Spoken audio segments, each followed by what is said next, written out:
नमस्कार दोस्तों, मैं अरुण पाठक अनन्या एकेडमी के इस मंच से आपका स्वागत करता हूं। हमने लगातार आपको सुपर टेट के लिए इतिहास संबंधी जानकारी देने का प्रयास किया हूं। तो आधुनिक भारत, उसमें ऑलमोस्ट आपका सिलेबस होता है, ठीक है। तो आधुनिक भारत को मैंने काफ़ी विस्तार से पढ़ाया आपको, जिसमें हमने कई चीज़ें आपको पढ़ाई। अब सुपर टेट के इस सेक्टर में भारत का फ्रीडम स्ट्रगल भी एक महत्वपूर्ण भाग है, भारत का स्वाधीनता संघर्ष।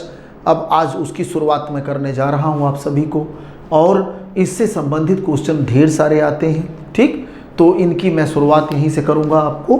तो यहाँ ध्यान से देखें, इसमें भारत का स्वाधीनता संघर्ष के 3 चरण हैं। 3 चरण, सामान्यतः 3 चरण माने जाते हैं। इसमें प्रथम चरण ये माना जाता है कांग्रेस की स्थापना से 1885 से लेकर बंगाल विभाजन तक, ये प्रथम चरण माना जाता है ना।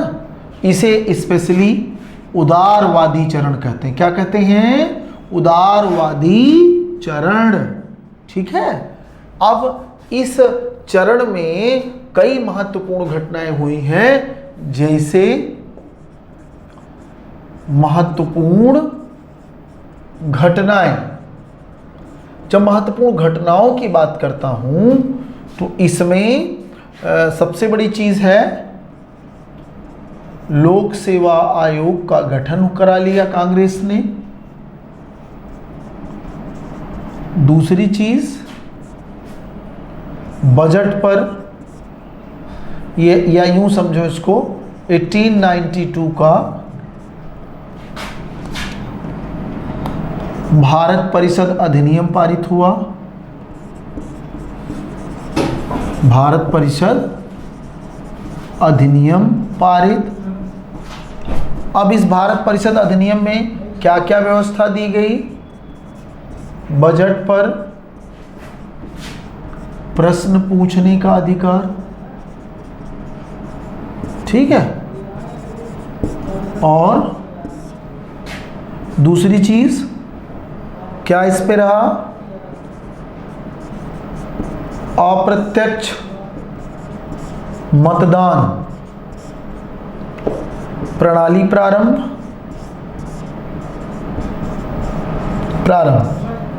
ठीक है। तो ये सारी चीजें इसमें मिलने में सफल रही। और दूसरी चीज जो इसमें व्यवस्थित रही कि भारतीयों ने धन निकासी मुद्दे को आगे बढ़ाया। धन निकासी को संघर्ष का आधार बनाया। ये हो गया। अब इसके प्रमुख नेतृत्वकर्ता कौन है? प्रमुख नेतृत्वकर्ता, जब मैं प्रमुख नेतृत्वकर्ता की बात यहां करता हूं तो उसमें सुरेंद्र नाथ बनर्जी, दादा भाई नौरोजी, इन्हीं को grand old man of India कहा जाता है। क्या कहा जाता है? ग्रैंड, इनकी स्पेशली टाइटल है इनको grand old man of India. Grand old man of India इनको कहा जाता है, ठीक है। इसके बाद SN बनर्जी, सुरेंद्र नाथ बनर्जी, फिर फिरोज शाह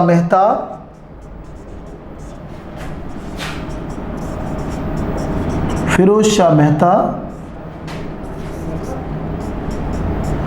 गोपाल कृष्ण गोखले,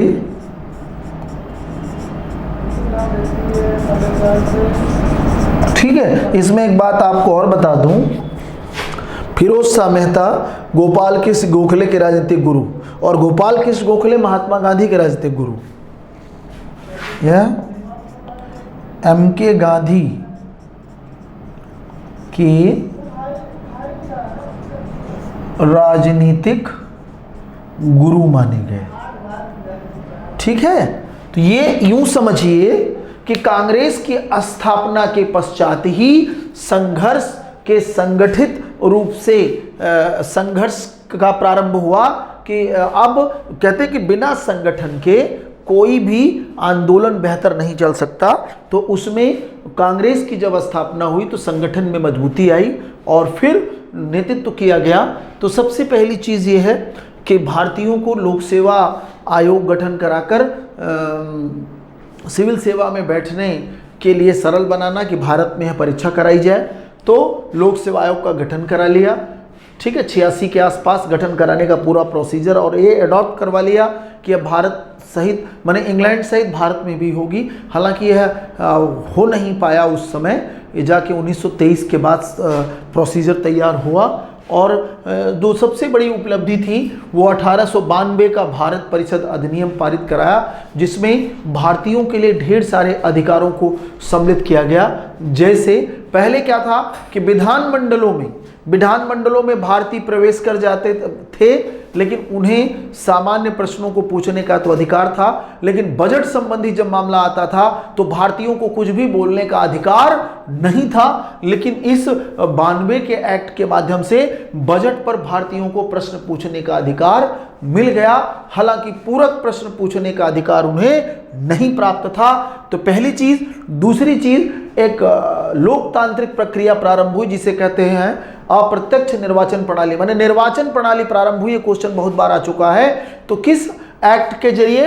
1892 के एक्ट के जरिए निर्वाचन प्रणाली प्रारंभ हो गई। तो ये अप्रत्यक्ष भले थी लेकिन शुरुआत तो हुई। और इसके अलावा धन निकासी 1896 के कोलकाता अधिवेशन में कांग्रेस ने दादा भाई नौरोजी द्वारा रखे गए धन निकासी सिद्धांत को एडॉप्ट कर लिया और इसे प्रमुख मुद्दा बनाकर अगले संघर्ष की कहानी तेज की। रही बात इस चरण के उदारवादी चरण के प्रमुख नेताओं में, तो दादा भाई नौरोजी, जिन्हें grand old man of India कहा जाता है, इन्होंने अपने जीवन भर की सारी पूंजी जो है यहाँ से ख़त्म कर या जो भी यहाँ थी दान करके लंदन बस गए। लंदन इसलिए बस गए कि वहाँ पर मैं संगठित रूप से भारतीयों के हितों की आवाज़ उठा सकूं, जिससे ब्रिटिश संसद वहाँ सुन पाए, जो ब्रिटेन की जनता सुन पाए कि किस प्रकार वहाँ ईस्ट इंडिया कंपनी अत्याचार करती है। इसके लिए इन्होंने ब्रिटिश इंडियन एसोसिएशन का गठन किया। ईस्ट इंडिया एसोसिएशन नहीं बल्कि ब्रिटिश इंडियन एसोसिएशन का गठन किया और जिसके माध्यम से इन्होंने भारतीयों की आवाज़ वहाँ पर उठाई। और मैं आपसे शेयर करना चाहता हूँ कि ध्यान से सुनिए। और एस.एन. बनर्जी, सुरेंद्र नाथ बनर्जी, जो युवाओं के खास कोलकाता के सेक्टर बंगाल में सुपर हीरो माने जाते थे, और कुल मिलाकर के इन्होंने इंडियन एसोसिएशन जैसे संगठन की स्थापना करके भारत में सिविल सेवा सुधार आंदोलन चलाया था, है ना। क्योंकि उम्र सीमा बढ़ाने की मांग कर रहे थे लोग। इसके अलावा जो डिमांड हो रही थी वो यह डिमांड हो रही थी कि भाई भारतीयों को उसमें अवसर बढ़े, साथ ही साथ भारतीय यहीं भारत में एग्ज़ाम दे। तो यह मूवमेंट इन्होंने चलाया था सुरेंद्र नाथ बनर्जी ने, और इनके साथ आनंद मोहन बोस वगैरह का सहयोग मिला। और मैं आपसे शेयर करूं, फिरोज शाह मेहता महाराष्ट्र के प्रमुख नेताओं में थे। इसके अलावा Gopal Krishna Gokhale, servant of Indian servant society, माने इन्होंने भारत सेवक संघ नामक सोसाइटी का गठन किया था, जिसके माध्यम से इन्होंने सिविल सर्विस में जो भी भारतीय थे उन्हें जागरूक बनाने का प्रयास किया। तो कुल मिलाकर उदारवादी चरण के अंतर्गत भारतीय राष्ट्रवादी नेताओं ने वो पृष्ठभूमि तैयार की जिस पर आगे चल के युवाओं ने संघर्ष किया और देश के लिए कई अधिकार प्राप्त किए, अपने लिए अधिकार प्राप्त किए। आज़ादी तुरंत तो नहीं मिल गई, लेकिन ऐसा रोड मैप इन्होंने तैयार किया जिस पर चलकर एक बड़ा लक्ष्य प्राप्त किया जा सकता है। तो इस प्रकार यह प्रथम चरण की जानकारी मैंने आपको दी। अब आइए इसका दूसरा चरण क्या है वो मैं अब आपसे शेयर करता हूँ। ठीक है, तो प्रथम चरण क्लियर हुआ। दूसरे चरण को स्पेशली उग्रपंथी अथवा क्रांतिकारी चरण कहा जाता है। ठीक है, तो भारतीय फ्रीडम स्ट्रगल का जो अगला चरण है वह उग्रपंथी अथवा क्रांतिकारी चरण कहा जाता है। ध्यान से समझिए।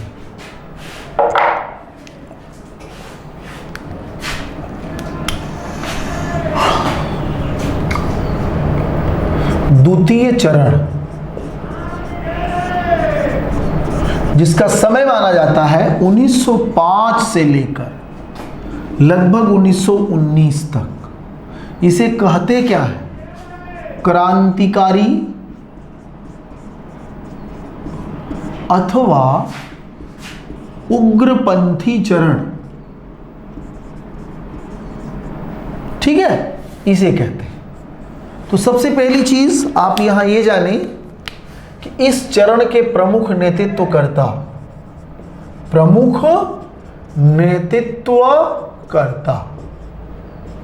अब जब प्रमुख नेतृत्वकर्ता में मैं जाऊंगा तो यहां क्या करना है? लाल बाल पाल का नाम आपने सुना ही है, लाल बाल पाल, ये पेयर में आता है भी एग्जाम में।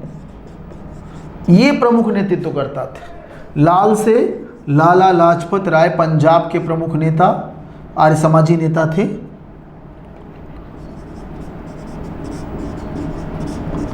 लाला लाजपत राय। बाल गंगाधर तिलक, महाराष्ट्र सेक्टर में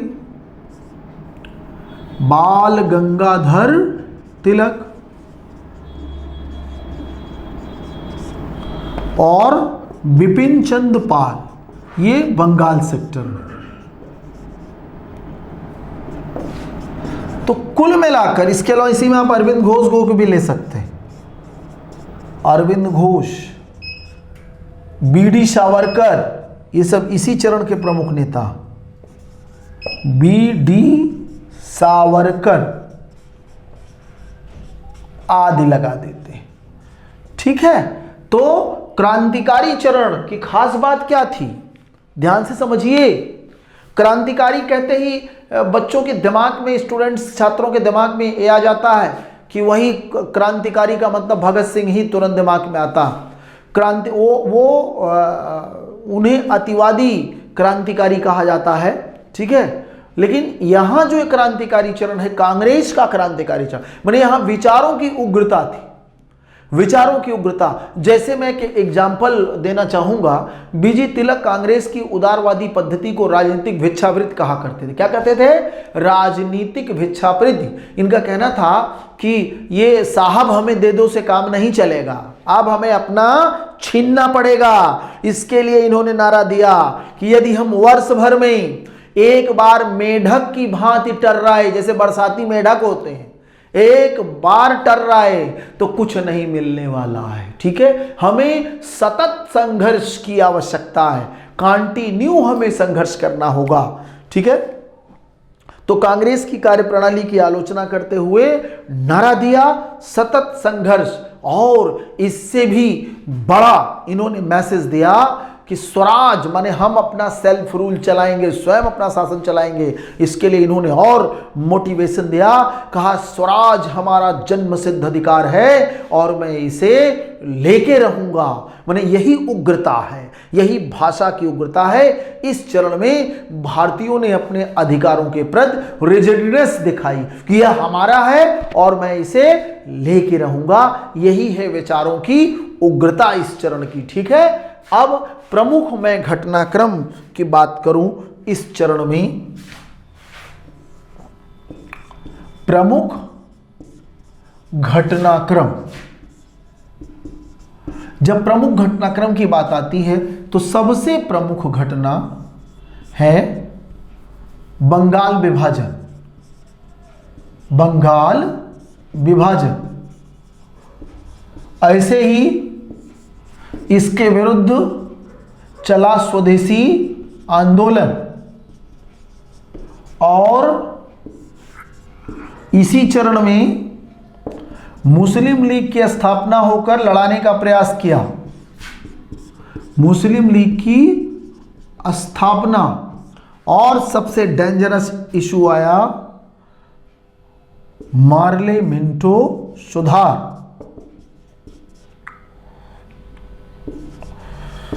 मार्ले मिंटो सुधार अधिनियम, ये 1909 के अधिनियम को यह नाम दिया गया। इसके माध्यम से क्या हुआ, मुसलमानों के लिए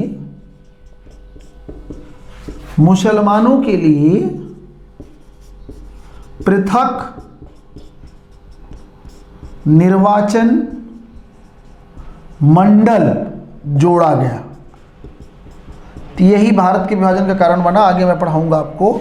इसके अलावा इस समय की घटना हार्डिंग बम कांड, हार्डिंग को बम से उड़ाने का प्रयास किया गया। फिर इसी दौरान प्रथम विश्व युद्ध भी शुरू हो गया और होम रूल आंदोलन भी हम लोगों ने चलाया इसी में।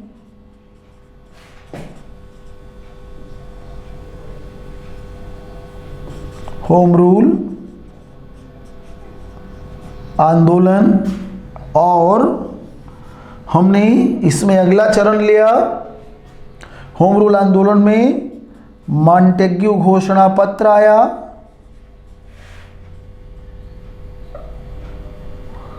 मॉन्टेग्यू घोषणा पत्र, ठीक है। तो कुल मिलाकर ये मैं दिखाना चाह रहा था कि इस उग्रपंथी चरण में क्या क्या घटनाएं घटी।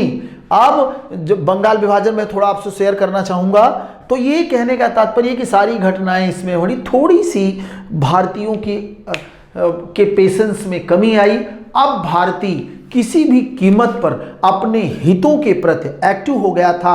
अब वो नहीं चाहता था कि हम अब अपने अधिकारों के प्रति जरा भी रुके, और भारतीय डिप्लोमेट्स भी था, क्योंकि जब प्रथम विश्व युद्ध चला तो भारतीयों ने अंग्रेजों को सहयोग दिया।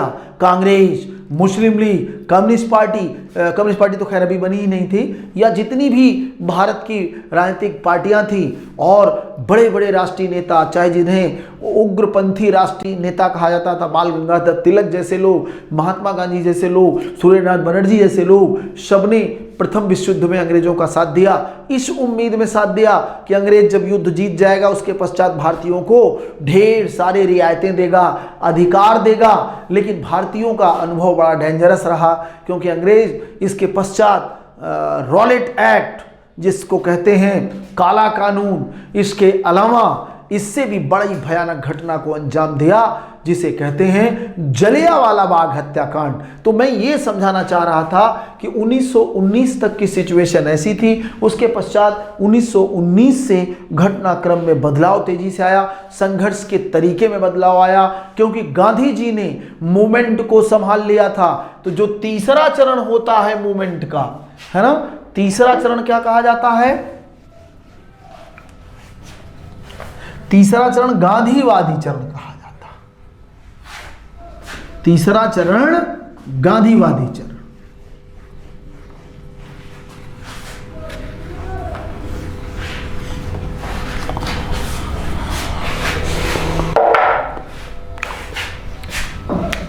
तृतीय चरण, तृतीय एवं अंतिम चरण, यह 1919 से शुरू होकर देश की आजादी तक संघर्ष हुआ। इसी चरण को कहते हैं गांधीयन एरा, गांधीवादी युग। ठीक है। अब गांधीवादी युग की प्रमुख घटनाएं क्या हैं? अब गांधीयन एरा है तो नेतृत्वकर्ता अकेले गांधी तो नहीं है, इनके साथ अन्य कई प्रमुख हैं, लेकिन मुख्यतः इसमें नेतृत्व गांधी जी ने ही किया था। प्रमुख नेतृत्वकर्ता M.K. गांधी, ठीक, J.L. नेहरू, M.L. नेहरू इनसे ज्यादा एक्टिव थे पहले, मोतीलाल नेहरू, C. राजगोपालाचारी प्रमुख नेता, P. सीतारामैया, पट्टाभ सीतारामैया, पट्टाभ सीतारामैया, आगे बढ़ते हैं। ऐसे ही CR दास, चित्तरंजन दास जिसे कहते हो, CR दास और सरदार वल्लभ भाई पटेल।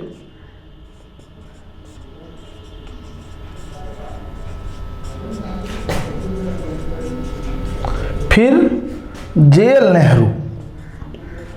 नीचे इसलिए रखा कि बाद में एंट्री होती है।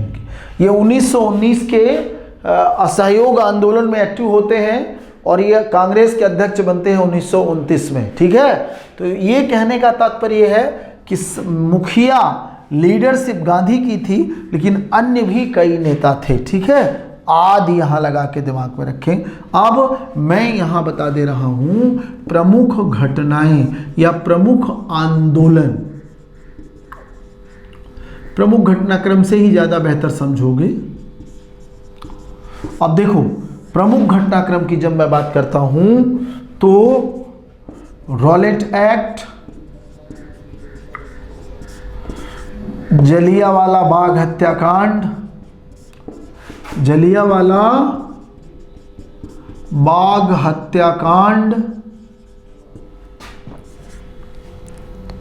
फिर खिलाफत आंदोलन,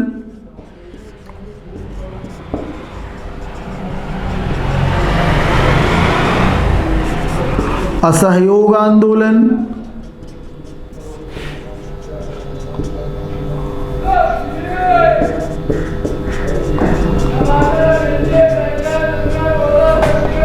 ठीक, नेक्स्ट।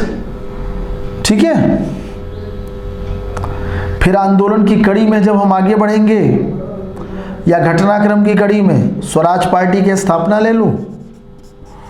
माने घटनाएं बीच बीच बहुत है, लेकिन खास खास जो एग्जाम ओरिएंटेड है, जो एग्जाम में आता है, विभिन्न परीक्षाओं में जो पूछा जा सकता, विशेषकर सुपर टेट में जो पूछा जा सकता है ना, जो अपर साइड टेट या सी टेट में पूछा जा सकता, मैं उन्हीं को टारगेट करके आपको बता रहा हूं। तो स्वराज पार्टी की स्थापना, Simon commission, ML Nehru report,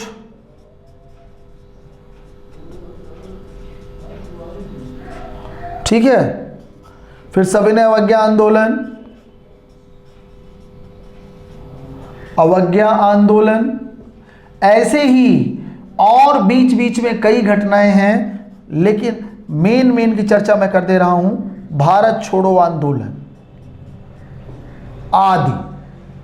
ठीक है, तो ये पूरे फ्रीडम स्ट्रगल के सारे घटनाक्रम की मैंने चर्चा आपसे की कि इस तरीके से घटनाएं घटित हुई उस समय कि प्रमुख रूप से हर जगह, चाहे रॉलेट एक्ट का विरोध करने की बात हो, चाहे जलियांवाला बाग हत्याकांड के विरुद्ध आवाज उठानी हो, खिलाफत, असहयोग, हर जगह कहीं ना कहीं मुखिया के रूप में गांधी जी अधिकृत थे। इसीलिए इस पूरे एरा को क्या कहते हैं, गांधीयन एरा। तो ये तीनों चरणों को मैंने आपसे शेयर किया प्रमुख घटनाओं के साथ। अब इसके पश्चात 1 बाय 1 कुछ प्रमुख घटनाओं का मैं विस्तार से विवरण आपको दूंगा। जैसे सबसे पहली जो बड़ी घटना थी वो थी बंगाल विभाजन।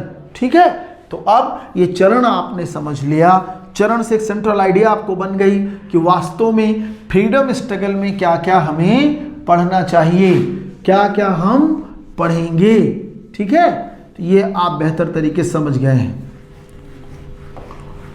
अब देखिए आगे,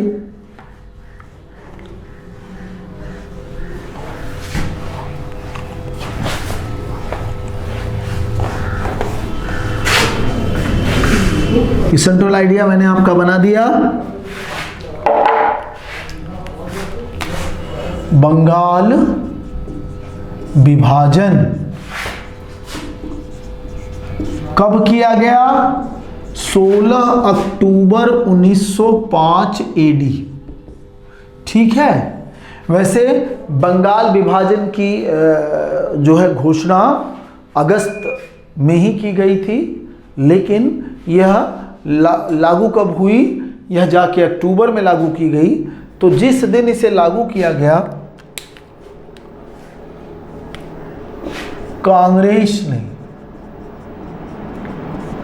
कांग्रेस के नेतृत्व में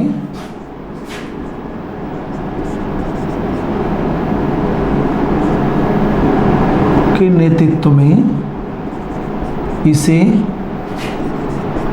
काला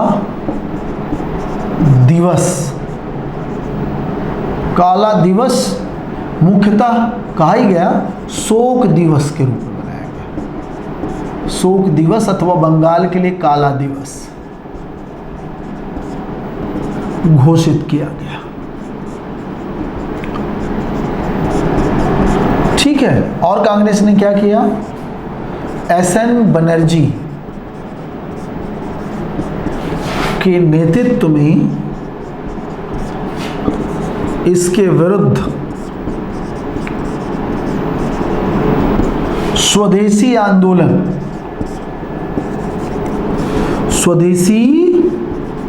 आंदोलन चलाया गया। ठीक है, अब कुछ बातें और समझिए। बंगाल विभाजन के समय ब्रिटिश वायसराय कौन था? Lord Curzon.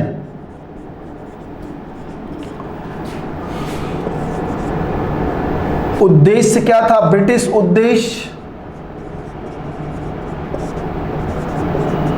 विभाजन का उद्देश्य क्या था? बंगाल में बढ़ते हुए राष्ट्रवाद को तोड़ना, यह ब्रिटिश उद्देश्य था। ठीक है, वैसे बाहर लॉर्ड कर्जन ने कहा कि ऐसा है, बंगाल बहुत बड़ा है, इसलिए शासन करना थोड़ी दिक्कत हो रही है, इसीलिए बांट रहा हूं। जबकि इनके विभाजन का जो तरीका था वह बिल्कुल सांप्रदायिक आधार पर विभाजन हुआ था। यह लोग लड़ाना चाहते थे, हम भारतीयों के सौहार्द को बिगाड़ना चाहते थे, और इन्होंने इस तरीके से बांटा पूर्वी और पश्चिम बंगाल, जिसका सांप्रदायिक विभाजन कहा जाता है, जो आगे चल के नासूर बन गया। तो ये मैंने उद्देश्य बताया और उस समय का वायसराय बताया, और बंगाल विभाजन किया कैसे गया, अब मैं उसे शेयर थोड़ा सा कर दूं आपको, जिससे आपको आसानी से चीज़ें समझ में आ जाएंगी। और कभी भी इससे संबंधित जो भी क्वेश्चन बनेगा सब आप कर लेंगे। जैसा कि मैंने कहा, कांग्रेस ने स्वदेशी आंदोलन इसके विरुद्ध चलाया था। अब देखिए, बंगाल का दो भागों में विभाजन,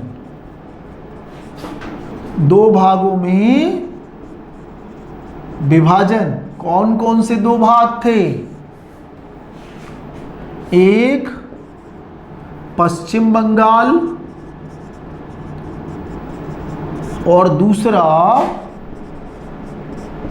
पूर्वी बंगाल। पश्चिम बंगाल में क्या क्या जोड़ा गया? बिहार एवं उड़ीसा जोड़ा गया, और यहां पर असम। ठीक है, इससे क्या हुआ? यह इलाका, इसमें लगभग 5 करोड़ 40 लाख जनसंख्या हो गई। जनसंख्या इसकी नियर अबाउट 5 करोड़ 40 लाख, और ऑलमोस्ट हिंदू थे, हिंदू बाहुल्य। दूसरा, इधर आइए, यहां जो जनसंख्या थी वो 3 करोड़ लगभग 85 लाख के आसपास थी।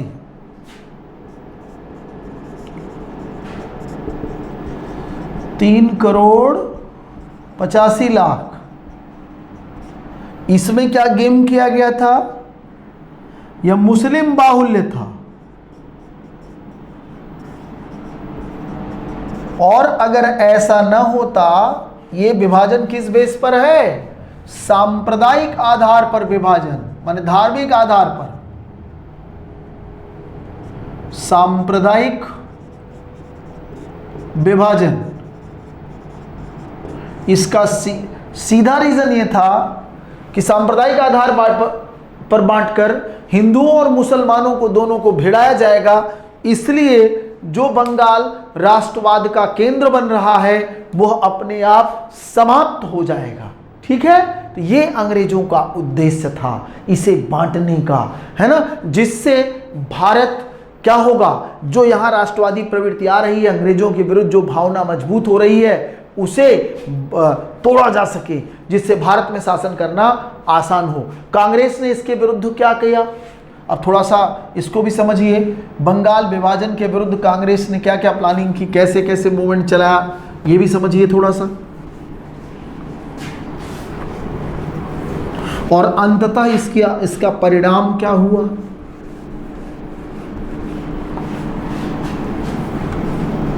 ध्यान से समझिए।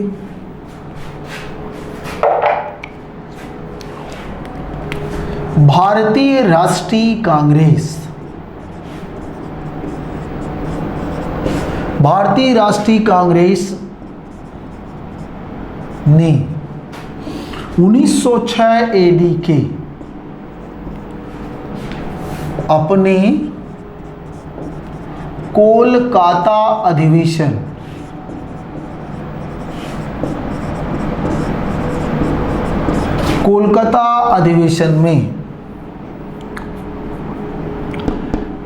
अधिवेशन में दादा भाई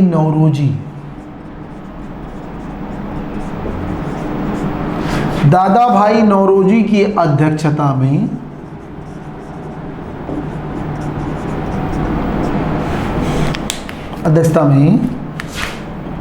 स्वराज, स्वदेशी, बहिष्कार एवं राष्ट्रीय शिक्षा जैसे 4 प्रस्ताव पारित किए। ठीक है, और संघर्ष तेज कर दिया। और आपको मैं जानकारी देना चाहता हूं कि इसी मूवमेंट के दौरान गुरु रविंद्रनाथ टैगोर ने एक कविता लिखी, आमार सोनार बांग्ला, माने हमारा प्यारा बंगला। कहते हैं कि पहली बार इसी मूवमेंट में भारतीय महिलाएं भी सड़कों पर उतरकर संघर्ष की। क्वेश्चन कई बार आया है कि भारत का कौन सा पहला ऐसा आंदोलन था जिसमें भारतीय महिलाएं सड़कों पर उतरकर अंग्रेजों के विरुद्ध संघर्ष की, तो वो सीधा सा आंसर है यह माने स्वदेशी आंदोलन बंगाल विभाजन के विरुद्ध। ठीक है, इसके अलावा इसमें राखी मूवमेंट भी चलाया गया। हिंदू मुसलमान एक दूसरे से जुड़ने के लिए, है ना, एक दूसरे को राखियां बांधा करते थे।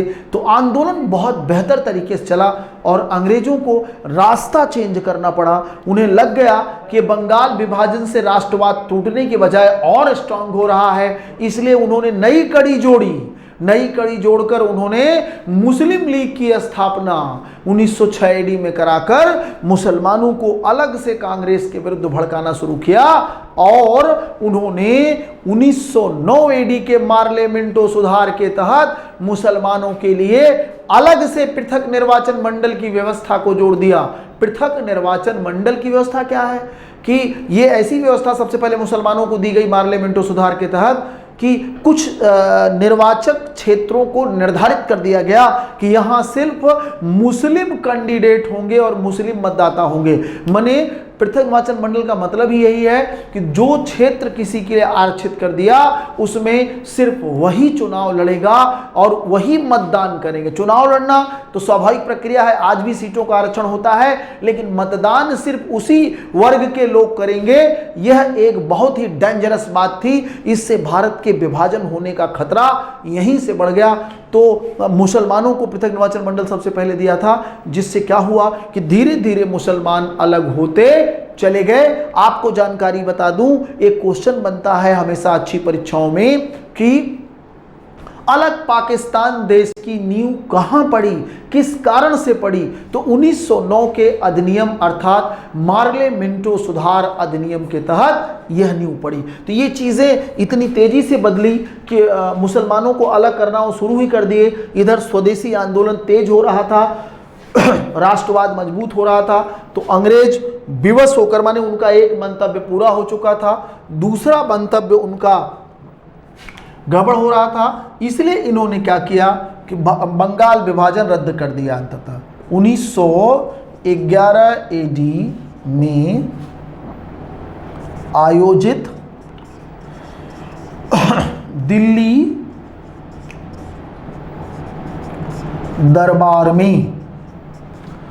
दरबार में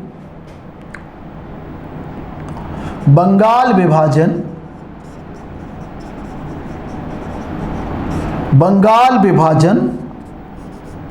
रद्द कर दिया गया और इस निर्णय को